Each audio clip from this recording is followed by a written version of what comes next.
क्या ऋषि वेदों के लेखक थे?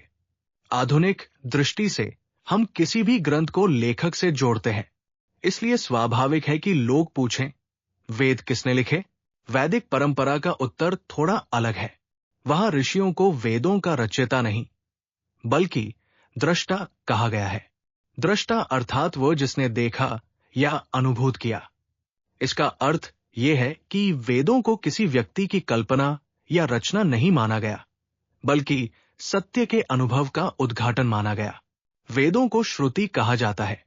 श्रुति का शाब्दिक अर्थ है जो सुना गया। यहां सुनना केवल कानों से सुनना नहीं है, ये उस सूक्ष्म अनुभूति का संकेत है जहां सत्य का बोध भीतर प्रकट होता है। ऋषि उस बोध के साक्षी माने गए। उन्होंने जो अनुभव किया उसे मंत्रों के रूप में व्यक्त किया। इस दृष्टि से वे लेखक कम, माध्यम अधिक थे।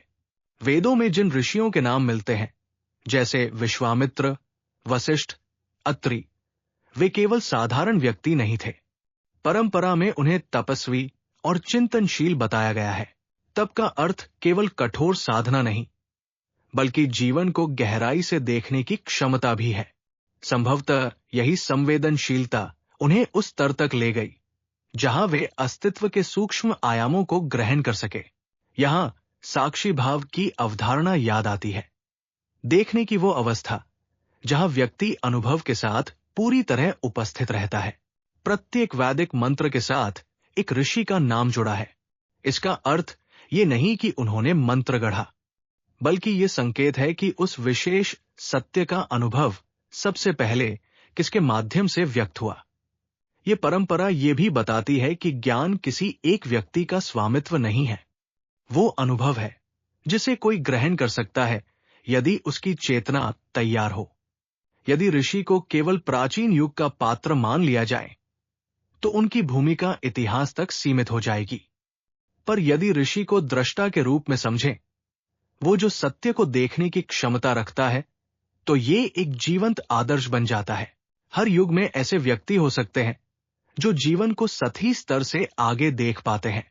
संभव है कि ऋषि एक व्यक्ति से अधिक एक चेतना की अवस्था हो। दृष्टा होना केवल अनुभव तक सीमित नहीं, उसे व्यक्त करने की जिम्मेदारी भी होती है। मंत्रों के माध्यम से ऋषियों ने जो देखा उसे शब्द दिया, पर शब्द सीमित होते हैं। इसलिए वेदों की भाषा कई बार प्रतीकात्मक और काव्यात्मक है। वो सीधी व्याख्या नहीं देती, बल्कि संकेत करती है। इस संकेत को समझने के लिए धैर्य और अध्ययन दोनों आवश्यक है। यदि वेदों को किसी एक व्यक्ति की रचना माना जाए तो उनका महत्व सीमित हो सकता है, पर यदि उन्हें अनुभव की परंपरा माना जाए जहां ऋषि माध्यम है, तो वेद एक जीवंत संवाद बन जाते हैं। ऋषि की भूमिका हमें यह भी याद दिलाती है कि ज्ञान केवल पढ़ने से नहीं आता, देखने से आता है। और शायद यही वैदिक परंपरा का सबसे गहरा संदेश है।